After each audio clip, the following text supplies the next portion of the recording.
Today we're going to talk about how to write an effective business plan. This is one of the things that trip up new and existing business owners the most. A lot of people are scared, they don't know how to write it. It takes a lot of time. Today we're going to demystify a lot of things in here, and I'm going to help you focus on the things that are actually important and teach you some strategies as well so you can execute the writing of it much faster than you otherwise would. Welcome to Business and Life Advice with Ataande Advisors. My name is Ataande. I'm a full-time entrepreneur, attorney, and angel investor. Today we're going to be talking about how to effectively write your business plan. Let's jump right into it. The first thing I want you to do when you're writing your business plan is you need a model, right? If you haven't done this before or you feel like you haven't done it well, one of the best things to do when going into business or when pursuing something is to model whatever you're doing after somebody who's already accomplished the feat you're looking to accomplish.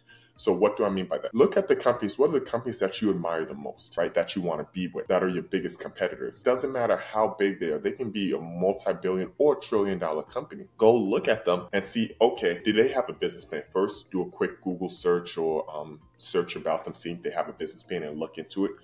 Another thing you can do is you can look at their reports. If they're a publicly listed company, they have to file annual and quarterly reports. So you can look through those reports to see how does this business actually run.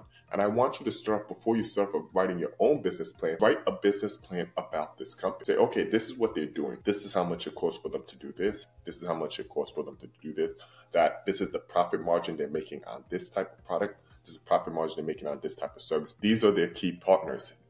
These are people that they think are threats to their business. All of that is, do they think the market is trending up? Do they think the market is trending down? This is how they focus their marketing efforts. When you're doing that, they've already put a ton of money into creating a business model that works. You can look to replicate and say, okay, I want this from here and I want this from here. And that can help you really streamline the writing of your own business plan. Understand there's some things that work in the market and some things that don't work in the market. Granted, they have different resources. They may have a different vision than you. So there's some tweaking, there's some editing, there's some things that you want to take and you don't want to take. As models is a great way for you to go forward. Now, even companies that haven't IPO'd, if they're super successful, sometimes publications do reports on them, like Harvard Business Review. So HBR has tons of reports where they've done something called case studies. They've gone and reviewed the business. So this is how they got out of this challenge. You can utilize those to inform yourself in terms of, okay, this is where they were. This is the vision. This is the problem they faced. This is how they got out. They performed well. Or there's also case studies that show this is how a business failed. And the great reason to start with things like that is it helps you know the things that worked for the business, things that didn't work. People did a ton of research to put these case reports together,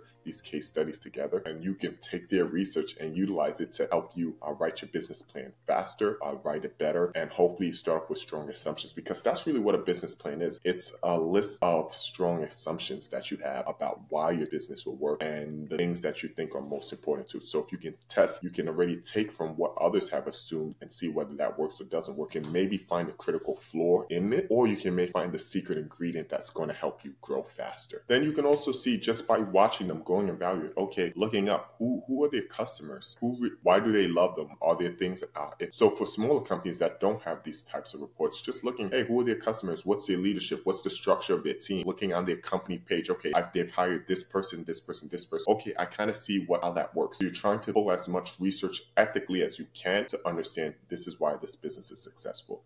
You can ask other people in the space about them.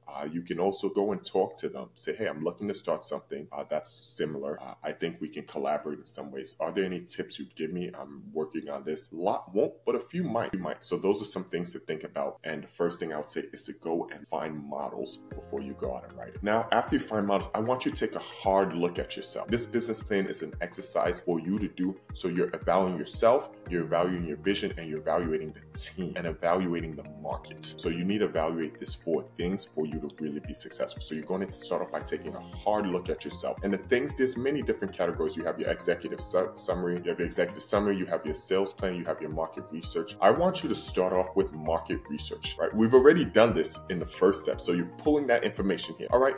What's the typical cost of your product or service in this market? Who are the typical buyers, right? What's the competition? What's the profit margins? Things like that. You really want to dive into this and figure out, okay, what is going on in this industry, right? As much information you can get on this to study the industry, study your customers, study your competitors. That's going to help you go far, because when assumptions go wrong, if you have strong analysis already and see, okay, this didn't work. This is the underlying assumption that's wrong. Because I did all this research, I know this is the assumption that I should plug, right? It's going to help you iterate much faster by doing strong market research. And everything from here depends on two things, you and your market research. The next thing I really say to do, the really only other thing is try to control costs. So doing a lot of research around the financial information. Everybody's talking projections. Oh, we're going to go up like this in our revenue and our costs are going to keep on going down. We're going to have a big, wide profit margin. It usually doesn't work like that. Everybody's reports. I want you to really focus on what are going to be your costs, right? And be super conservative. And by conservative, I mean make your costs larger. So you know, okay, I need to make at least this much to stay in the game. So what are your costs? What are all the things that are going to cost you money? Do you have to pay for them before you receive the product or service? Do you have a 30-day window? Really find out the cost and the cost structure of your business. If you're more advanced, I would love you to do a cash flow analysis. That's something you can do as well. But really finding out that cost structure is going to put you miles ahead, because this is something people often overlook and leads to the downfall of tons of businesses. They just presume profits will come in and they really haven't gone into costs, because, you know, right, everybody, I can manage costs. Costs is something I have. It's not going to be expensive as this. It's a one-time thing. Really understand what are your recurring costs, what are your one-time costs, and that's going to give you another strong footing for you to build this business, right? Or for you to scale this business. After that, management, your team. What team do you need to have in place in order to succeed? Do you need a chief operating officer? Do you need somebody? Do you need a ton of salespeople? Do you need marketing? Do you need facilitators? Do you need product design? Right? What are your core teams and sequencing? When do you need one? Year one, I need these 3 people. Year 2, I need this 10 people. Year 3, I need these 50 people. Right? Structuring. Who do you need? And once again, all the market research you did beforehand is going to help inform you in terms of these are the key type of people I need, and they need this type of background.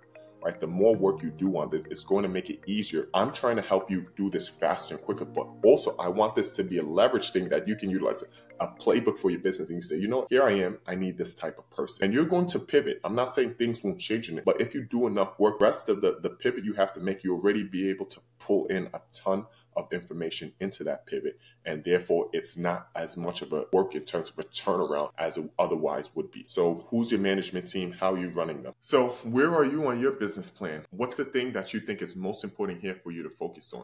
And if you want, write in the comments. Thank you for watching another episode of Business and Life Advice with Ataande Advisors.